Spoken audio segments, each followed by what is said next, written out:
All right, in today's parkour class, we're going to start by doing our normal warm up. I'm going to have you run in place, get some cardio going on.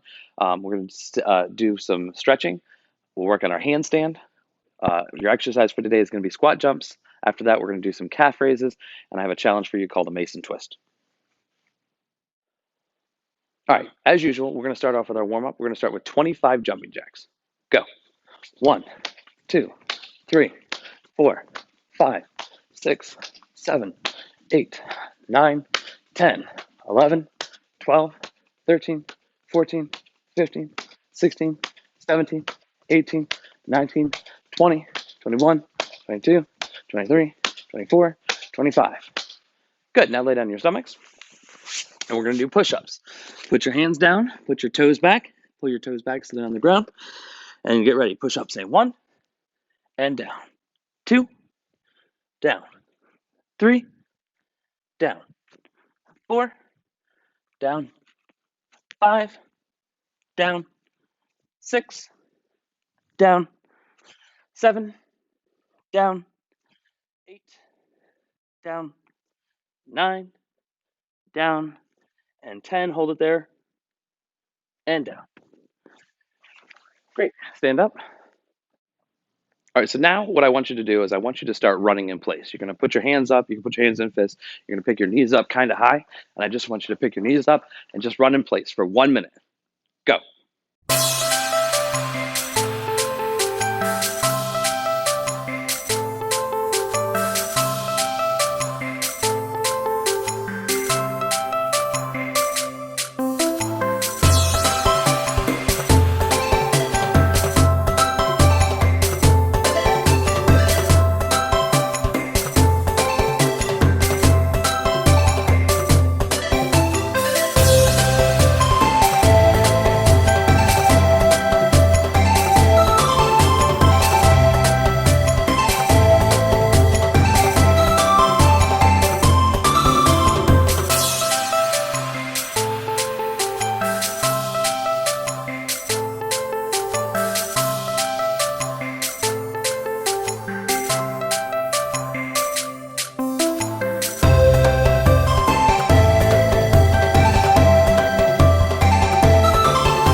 Now, I want you to run as fast as you can. You're going to keep your feet low and quiet. You're going to run fast like this for 30 seconds. Ready? Go.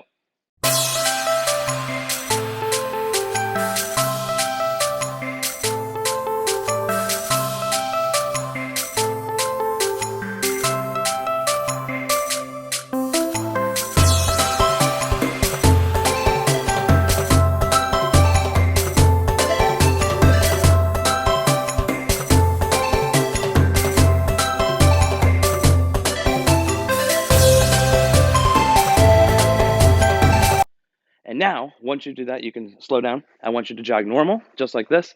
We're going to do this for 1 more minute. Go.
All right, now we're going to do some stretching, but instead of sitting down, we're going to stand up. So first, I want you to put your feet together.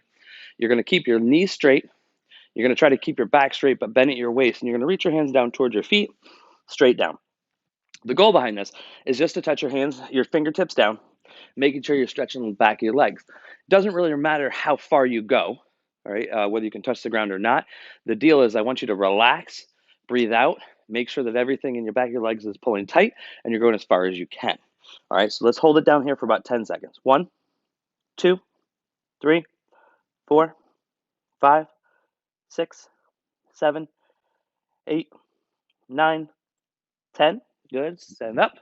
We're going to do the same thing this time, but with your feet apart. So we're going to go about double shoulder width apart. Remember the width of twice your shoulders. So about this far.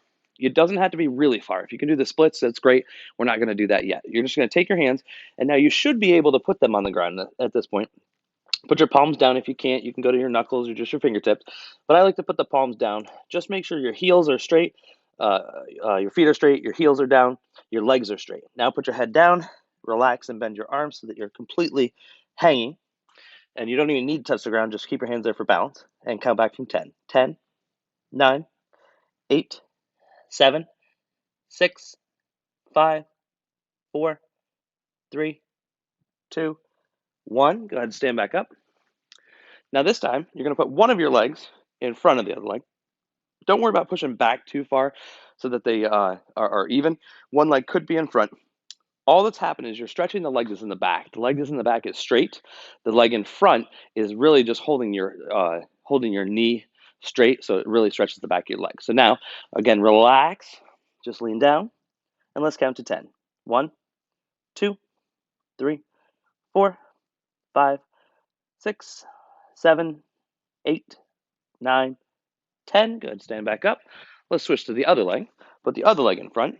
Remember, all that happens is I put most of my weight on the leg that's in the back. It's straight.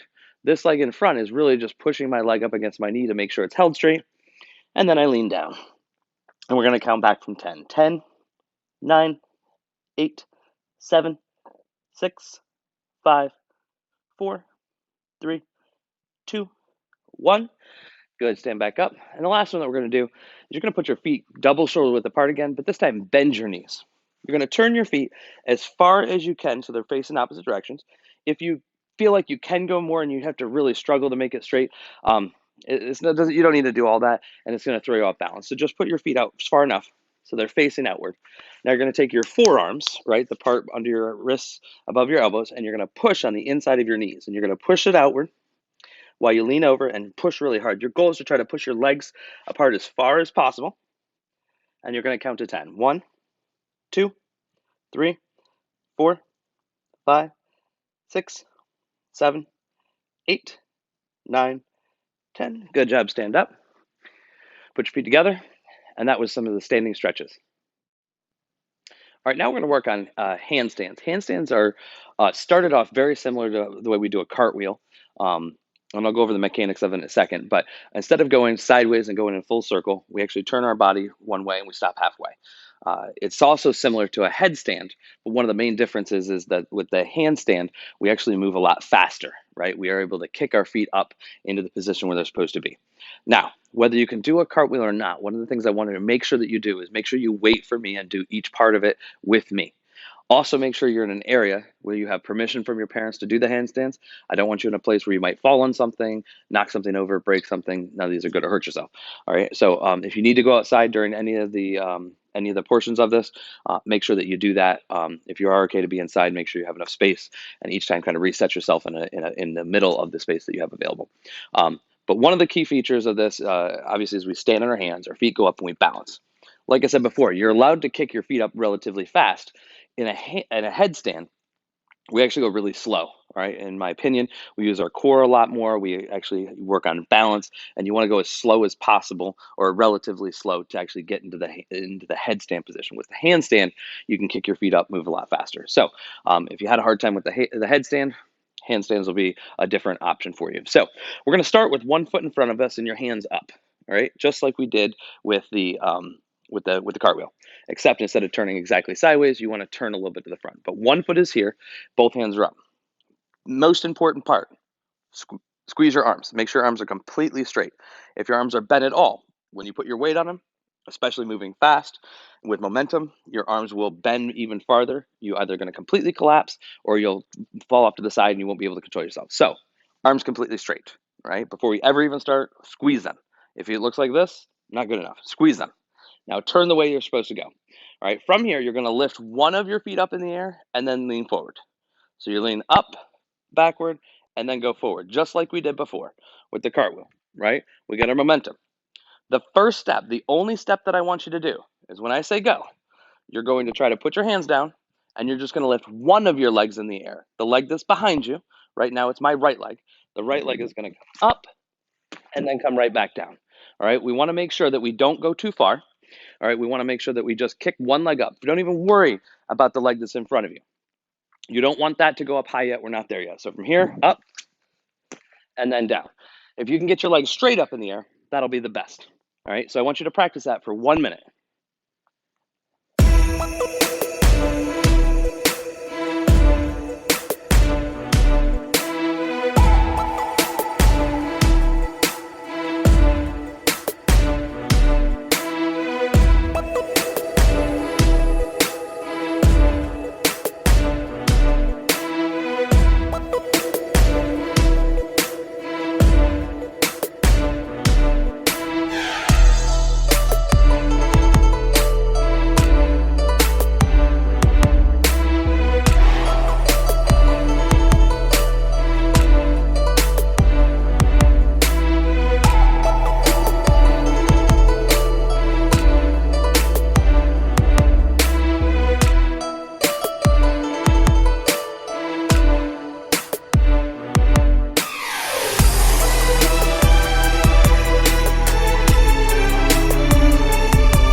All right, the next part of the handstand is we want to make sure that we can kick our leg up. I call it the tap, right? You want to pick your foot up and you just want to tap your feet together.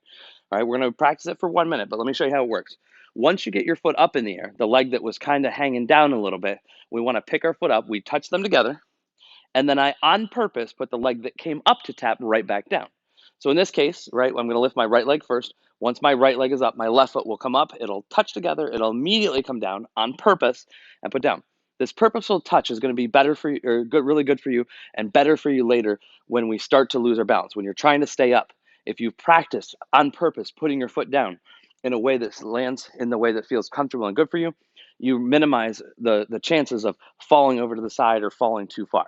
All right, so what we want to do is we want to kick one foot up and then the other foot touches and comes right back down on purpose, right? I don't care if you can stay up longer. We're not there yet. All I want you to do is pick your foot up, touch, and put it back down on purpose. All right, we're going to try that for 1 minute. Go.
And now for the third part of the handstand. The handstand, now we're going to try to stay up as long as we can.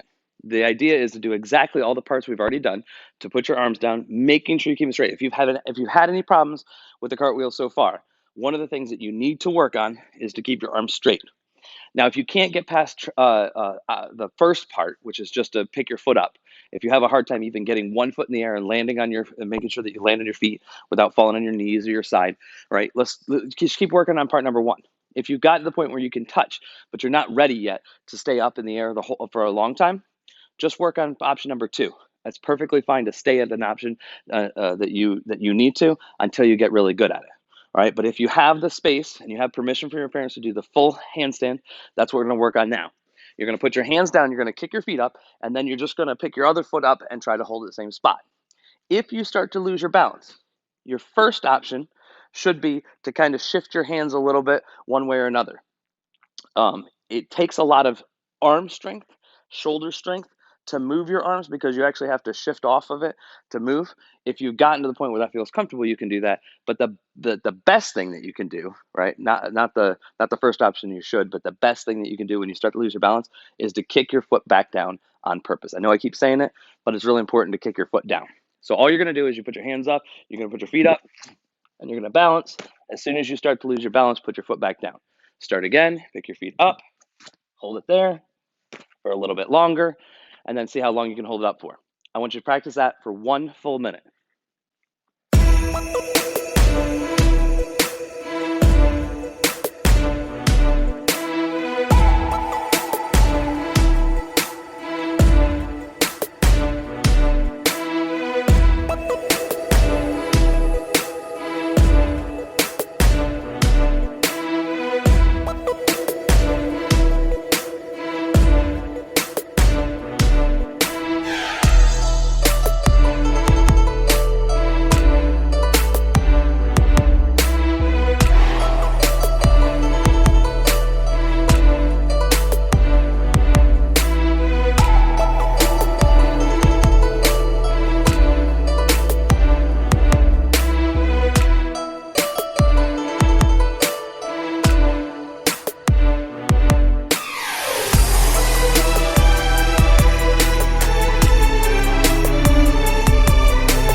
All right, now we're going to do an exercise called calf raises. Calf raises are great exercises to work your calf. It's the muscle in the back of your leg here.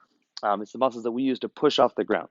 In parkour, we use those muscles for lifting off jumping and for agility and balance and support when we land. When we land, we have to bend the balls of our feet, absorb the impact, but we use our calves to kind of tighten up at certain times in certain ways to help catch our balance and to make sure that we have a good stability at the end of our jump. So to do a calf raise, what I want you to do is I want you to put your feet together, and then you're going to lift up and relax on the way down. Actually, let me turn sideways so you can see. So you're going to push up and then pull back down. You're going to go up fast and down slow. One thing I don't want you to do is I don't want you to go up and down really fast. You want to go up and control yourself on the way down. Up fast, control yourself. So you can go up as fast as you want, but go down and make sure you're controlled on the way down. Up fast, just like that. All right, I want you to do those for 1.5 minutes. Good luck.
All right, now we're going to do squat jumps. Squat jumps are one of the challenges, but it's a really great exercise to work all the different muscles in your leg that are necessary for jumping, the type of skills that we use in the parkour class. So it uses the quads, the hamstrings, the calves. It helps lift off. The way we do it is you put your feet kind of wide apart. You put your hands up, and you're going to squat down and just gently touch the ground. From here, you're going to jump up, pick your knees up as high as you can, and we're going to land in the squatting position. So you're going to jump up and back down. Jump up again and again. I want you to keep doing that for 30 seconds. Ready? Go.